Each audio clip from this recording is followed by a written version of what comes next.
าซื้อวงกระโซกเนาะมื้อนี้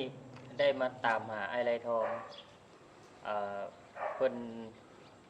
จะพาไปอัดเพลงเนาะชื่อเพลงคอยน้องคืนน้องทมฝากท่านผู้ชมติดตามผลงานได้เนาะ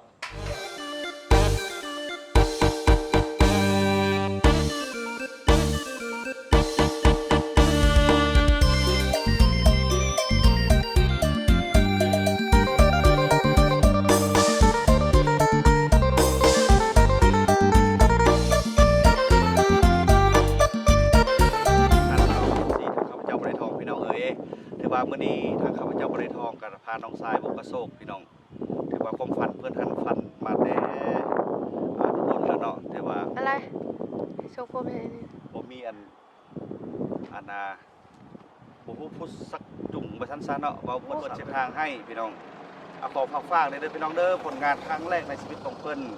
ก่อนลำชื่อว่าจังได๋ก่อนคอยน้องคืนน้องทมเนาะคอยน้องคืนน้องทมเนาะ